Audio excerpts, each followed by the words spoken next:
Magandang umaga po sa ating lahat. Sama-sama po nating pasalamatan ang Diyos sa panibagong buhay na Kaniyang kaloob sa bawat isa po sa atin.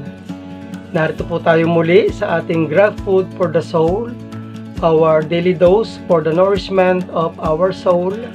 Simulan po natin ang araw sa isang makabuluhang pagbubulay nang makalakad po tayo sa isang mapayapang pamumuhay.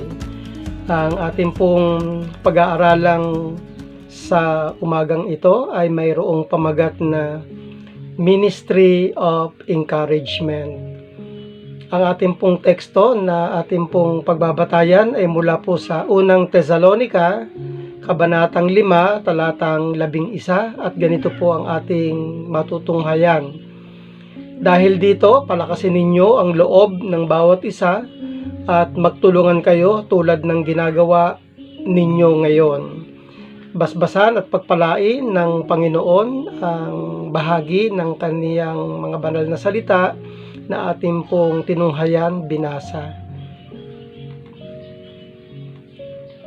Sa isang babasahin na mayroon pong pamagat na effective testifying, Mayroon pong ilang bagay doon tayo makikita ayon po sa paraan ni Apostol Pablo upang sinasabing magkaroon ng effective testifying.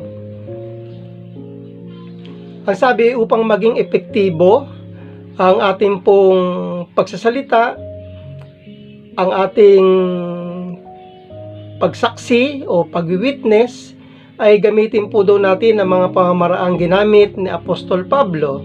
Una ay start with a positive note. Sinasabing huwag agad titira. Huwag agad babanat. Humanap ng katangiang maaaring bigyan ng pagpapahalaga. Dahil natural po sa isang tao, natural sa tao na matuwa kapag siya'y pinapupurihan at magagalit naman kapag siya'y pinipintasan. Nakita ni Apostol Pablo ang sobrang dami ng mga Diyos-Diyosan, estatwa at monumento ng iba't ibang Diyos doon sa Athens.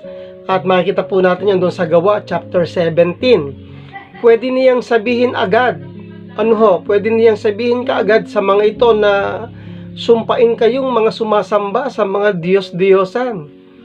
Pero doon po sa talatang 22, may sinabi po doon si Apostol Pablo, ang sabi niya, mga lalaking taga-Atenas, napapansin kong sa lahat ng bagay, kayo'y lubhang may takot sa mga Diyos.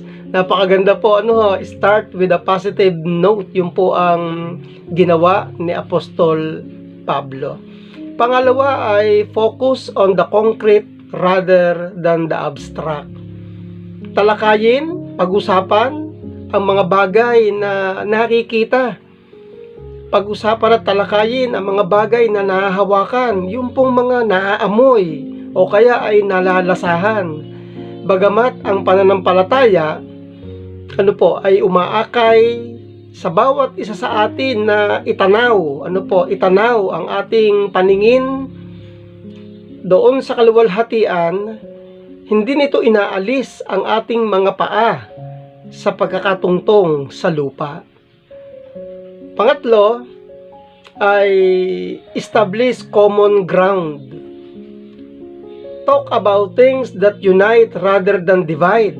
Ang diretsang pagbanat, ang diretsang pagpuna sa iniisip mong maling paniniwala ng tao tungkol sa Diyos ay sigurado po na magsasara lamang sa channel of communication.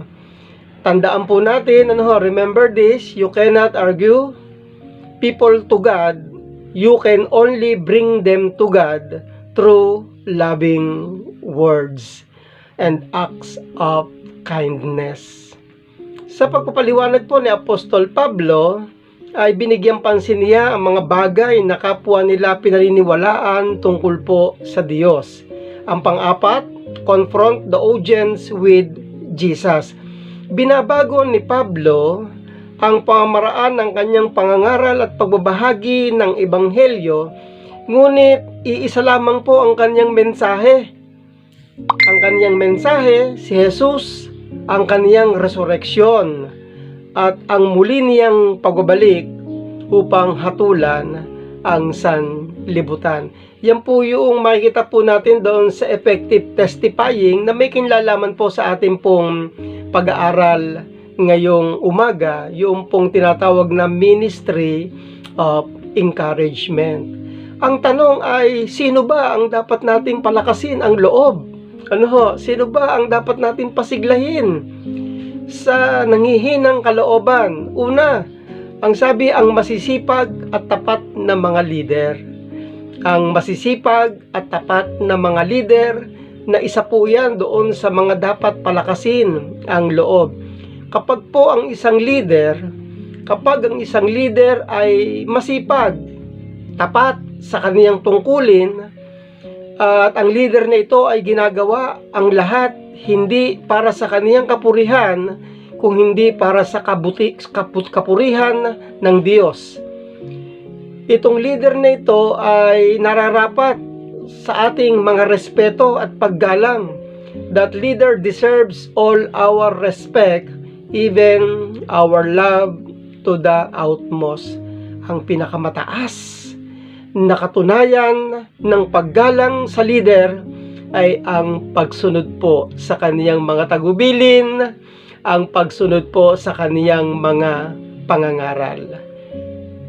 Ang pangalawa na dapat pong palakasin ang loob ay ang mahihinang mga kasama. Ang mahihinang mga kasama. Sa isang grupo, naturalmente, maaaring may lumabas na mahina. Mahina ang loob. Hindi agad sumasama sapagkat naduduwag at kulang sa kakayahan.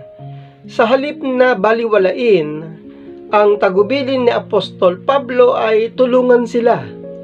Tulungan sila sa pamamagitan ng pagpapaalaala, sa pamamagitan po ng pagpapalakas ng loob at pagtitiyaga sa bawat isa po sa kanila. Higit kanino man, ang mga ito ang totoong nangangailangan ng ating pong encouragement. Ang pangatlo na dapat palakasin ang loob ay ang mga taong gumawa sa atin ng masama. Mabigat po ito.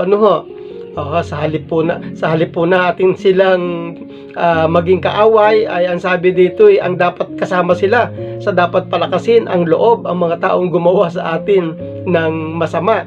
Ang tanging paraan upang mawala ang kaaway ay gawin silang kaibigan. Ang paghihiganti ay walang kapangyarihang pumuksa ng kaaway, samantalang ang pagpapatawad ay may kapangyarihang lumikha ng kaibigan mula sa kaaway. Ang pang-apat ay ang pangkahalatan o isa't isa. Sa bawat isa ay dumarating ang panghihina. Dumarating po talaga yan, mga panghihina at panglulupaypay ng loob kung magkaminsan.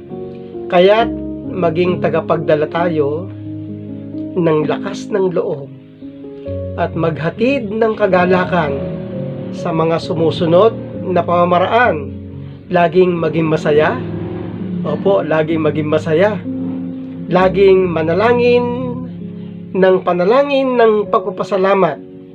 Papurihan ang mga patotoo tungkol sa mga bagay na espiritual. Seryosohin ang mga propesiya, maging mapanuri sa lahat po ng mga bagay. Layuan ang lahat ng anyo ng kasamaan. Kapag tayo'y naging seryoso sa pakikilahok sa ministry of encouragement, ang Diyos ng kapayapaan ang siyang magpapabanal sa atin buong pagkatao hanggang sa pagdating ng ating Panginoon. Tayo po ay saglit na manalangin. Panginoon na makapangyarihan sa lahat, basbasan mo po kami upang maging kalakasan ng mga mahihina at nangangailangan ng aming suporta at pakikiisa. Bahagi po ng aming pong panalangin sa iyo ngayong umaga ay amin pong ipinagkakatiwala sa iyo, dakilang Diyos, ang maghapong ito na aming lalakaran. Pagpalain po ninyo ang bawat isa po sa amin, anuman po ang aming gagawin, dakilang Diyos, sa umagang ito.